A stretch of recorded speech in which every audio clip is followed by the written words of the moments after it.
Learned is a couple can do everything right and still discover someday there's kind of a thirst within your soul until you learn to do something together. That's right. Even in a solid marriage where you know how to communicate well and you understand love and feel connected, if you don't find a way to join your spirits together with God in your marriage, it's like you're missing an essential ingredient of intimacy. And to do it in a meaningful way. Right. So you're not just walking through the steps. I know we've experienced this, making it real, so it really matters. And we know that many of you have too. In fact, we've done national surveys with thousands of couples asking two very simple questions. Number one, on a scale of 1 to 10, how important is spiritual intimacy to you?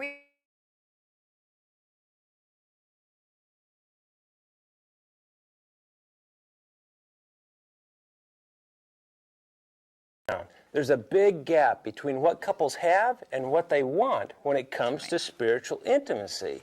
Most church-going couples say, hey, this is important. It's a 9 or a 10. But when you ask them, how satisfied are you right now? 3 or 4. Right. Well, that's not unusual, but we can close the gap, and that's what we dedicate this session to. For now, though, we want you to kind of consider where would you fall along that continuum. That's right. So turn to session 5 in your study guide, and there'll be a place for you to answer that same question as a couple. Now, let me tell you something. This requires a little vulnerability, but be honest. I think you'll find this is a really productive discussion. Right. So we'll see you in a few minutes.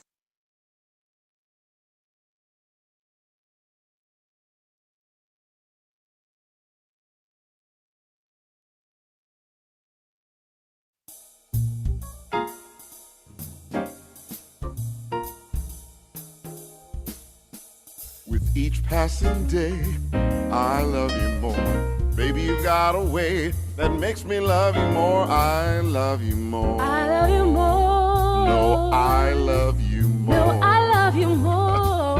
Oh, even though we've got issues, Crying through millions of tissues. I love you more. I love you more. I've got to share this with you. I love you more. I have to tell you the truth. I love you more. I love you more. Baby, I love you more. I love you more. Though we've got problems, we can solve them. I love you more. Oh, I love you more.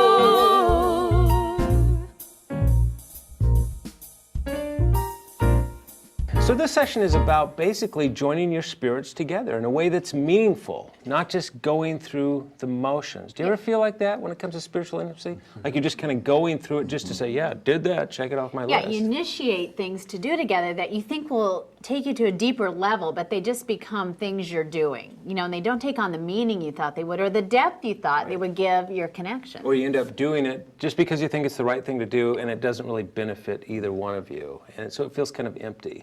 You know, and so what we want to do in this session is really get authentic. We want to kind of peel away all the religious cliches and get honest about this experience because for us, this is a real struggle. Right away, it was a struggle for us. We got a wedding gift that was a 1-year Bible, and we're excited about that because we expected right away, okay, this first year of our marriage, we're going to start right. We're going to read the Bible together, you know, the whole Bible. You know, we thought that'd be cool. Do that in the first year of marriage. We'll be spiritual giants, you know, and read through that. Yes. And I think we got through the first 6 chapters of Genesis. Before we canned it, yeah. I mean, it was just something we both valued, and we'd do it on our own. Yeah. But doing that together, there was something that just wasn't working. Didn't click. Same thing with prayer. We would have these times where we'd set aside to pray, and we'd start to send messages to each other, because you'd say things in the prayer you wouldn't say directly to your spouse in any other way, you know? Why are you looking at me? Something like, Lord, you know her weaknesses. Exactly. Thank you, Lord, for fixing her. Thank you, Lord, that you are the only one that can help her, and I know you're going to do that. Well, I think too, depending on what your background is, I wasn't raised up very religious. I went to church, but I've been, because my dad was in the military, in lots of different denominational churches. And Aaron was raised in one frame, you know, one way. And so when he'd pray, I would get sidetracked, like, why does he have to say it like that? Why can't you just talk to God? Right. You know, Lord, I'm struggling today. I really need your help. That was kind of my mindset. And he was... Mine was, Lord, you know. You knowest thou how we are struggling. And then I would stop him. This is bad. I would stop him, and I go, "Why are you praying like that?" I mean, so what did that do to spiritual intimacy? Right. Yeah. Yeah, and I think that when it comes to, remember one of the things we did on our quest to kind of understand spiritual intimacy, we took our pastoral staff out for a Sunday brunch, and we asked them, hey, you're all professionals at relating to God. How do you do this together as a couple? A study had just come out on prayer, and it showed that couples that pray together have a better sex life. And so we were passing this study around, and everybody's kind of looking at it. Got to our senior pastor there, and he's looking at it for a while, and finally looks up to his wife and says, "Honey, let's go home and have devotions right now." But it is a challenge for a lot of us. And so what we want to talk a little bit about how we find our way to God. And so to do that, we have a little exercise we want to kind of do. And I'm going to put something out here on the table. And I want you to take a good look at it. And we're going to give you a pen and help you kind of illustrate this pathway to God. All right? And let's do this. I want you to stand up, move your chairs back a few feet from the table. All right, pull your caps off and go to it. Do your best.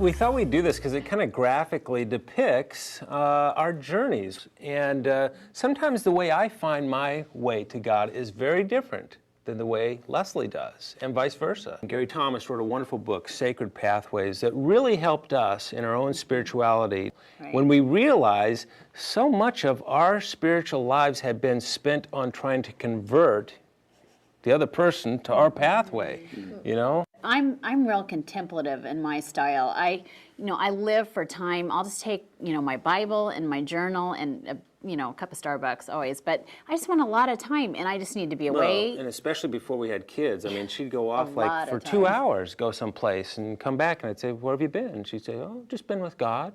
Like 2 hours? What have you guys been doing, It's a long time because I don't relate to God that way. I'm not contemplative in any way when it comes to these kinds of things. No, I mean, you'd want me to come back having accomplished something. Did you get a Sunday school lesson out of it? Or, what'd you produce? What'd you do at that time? And I don't think about it that way. Les is totally different. I mean, he'll sit in front of his computer and, he'll have commentaries all over his desk and he studies a passage of Scripture. But he is so intellectual that he needs a new idea to grasp, and that's when he feels like he's growing spiritually. It's totally energizing to him. And so the point is that we all come to God through different pathways. So let's talk a little bit about that. What's your pathway to God, and is that different from your partner's? Stephen is totally a morning person. And when we first got married, we thought, okay, we're going to have to study the Word together, and he'll be up at 3, 4 a.m. studying the Word. And I would leave. Okay, that's a problem right there. It's true, but I mean, that's when he has his energy. And my time had always been late in the evening. I'm a night owl, and I like doing it at night. So that meant, well, we're going to start getting up at 4 a.m. and doing the Word together. Like, okay, hon, I mean, if that's She was so patient with if me. that's what you think we need to do. And the whole time I'm thinking, this is just not going to work for me. Because I am not coherent at 4 a.m. in the morning to even absorb anything at that time. But so we tried it, and it didn't work.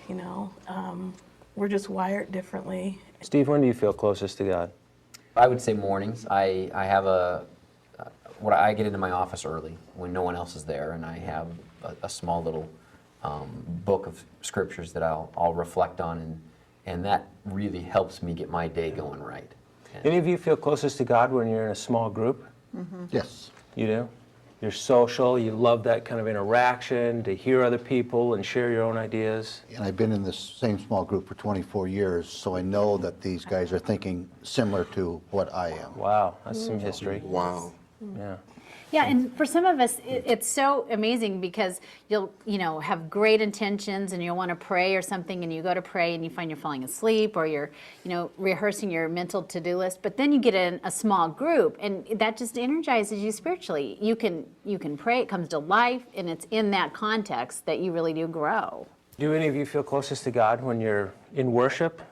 When I'm on the piano I'm playing and I'm singing to him, or I'm just improvising, and then I'm hearing these melodies that he's giving me and I'm responding, then I'll start composing, writing, and singing. It's just a different way. Goes for right me. into worship. It goes immediately into worship. I have a great sense of worship when I'm out in nature. And I recently kind of restarted a hobby, which is photography. And I went on a women's discernment prayer journey this summer to Scotland, and about 14 people went out into nature and wrote in their journals and prayed by writing in their journals. I went out to take pictures, and I worshiped, and I got in touch and got renewed by seeing frames of nature all around. I was just incredibly moved by the water and by scenery. I feel like I combine those two that you spoke of, worship and nature. One of my favorite things has become combining my worship with my walking. I love to get out and I walk an hour between 3 and 4 miles. And I put on my headset now with my favorite worship music. And there's times when I'm just so in the zone that somebody driving by would think I was wacky. You know, throw your arms up. I'm just so, you know, just really feeling the moment. I know that corporate worship for me is very refreshing because, interestingly enough, when I'm in a corporate environment of worship, it gets very intense and intimate for me, and that I don't feel like I'm in a corporate environment, but I'm very much, I feel that I hear from God a lot in that environment. It's interesting you brought up corporate worship because one of the pathways for growth is that of traditions. You know, for some people, just being tied in, and it's still a very personal thing, but being tied in, you know, to the church year and the calendar and the seasons and, you know, partaking in communion or, you know, observing Advent and Lent and, you know, all the kinds of things that put you in a spiritual rhythm that's a shared spiritual experience with the body of Christ. Though there are some people that are just that walking that pathway of tradition is the most energizing kind of spiritual growth they get, and they really need that kind of structure in order to feel that, you know, and experience that growth. Well, so we've talked a little bit about how we individually feel close to God. What about as couples? For us, it was a real revelation. We learned from Gary Thomas's book that we travel different pathways to God. And like I said earlier, it's kind of like I think, hey, you should be on my pathway. This is how we get to God. We've really worked at trying to carve out a new pathway together, one that's kind of unique for both of us, happens to be worship for us, to try and learn a new pathway. But what are you guys doing when it comes to kind of finding God together? Leslie, I think one thing that helped us was the fact to realize that we did reach out to God, worship God in different ways, and identify the ones that we did the same way. That would be the one that we would most likely be able to do together. I think for us it really is service, and it might be that we decide we're going to invite 6 couples into our home for 6 weeks of a book study. We concur on why that couple or why this couple and how together this would be a good group, and it's been really fun. We connect the most when we actually share what God's doing with us individually. We actually have some of our best spiritual intimacy when we're actually just literally sitting around on a couch in the bedroom, just kind of connecting on what's God doing individually with us. And our approach is that we really feel like God has a plan for both of us together, and so we feel like we're on the same journey, that we both have unique gifts and talents, and He's put us together for a reason. We don't know what that is yet. It is. It's so much fun just to hang out on the couch and just have our dream session with God and kind of like, what's He doing in your life? This is what He's doing in mine, and what do you think He's doing with us together? And then we get really energized at that point, and it really helps us. So, Ken and Stacy, it's fun to hear you talk about that because it almost sounds like your shared pathway is one of vision. I mean, you just have these blue sky dreaming sessions with God about your shared future, and that's really fun to hear because it's something you've learned to do together. And it was fun listening to Bonnie and Arnie talk, because it's like shared service is something that unites you guys in your spirits. And I mean, it just seems like you guys have done a great job at finding some pathways where you're united. The goal is to find something together that unites your spirits. And you know, when it comes to kind of solving everyday problems and actually using them to our advantage, you know, to bring us closer together, I don't know how you do it without touching on the spiritual realm of our lives together, soul to soul, spirit to spirit. And, you know, before we leave this subject, I want to address one kind of practical way of doing this, and that is to tap into inspiring moments. We have a couple that stand out for us in the last couple of years. One in Canada, unexpected. Totally unexpected. We just happened to arrive, and what was that, Lake Louise, and it was unbelievable. We were traveling through town. We didn't have a reservation at this hotel, and we thought we were going to just have to keep going. We thought, but we'll have lunch or dinner, I guess. And before we left, we said, is there any way we could stay for a night? Right. And they said, believe it or not, we do have a room. They got us in, and they said, the guy's carrying the bags up, he said, by the way, this is the night of 1,000 shooting stars. We said, what's that? He said, you'll see.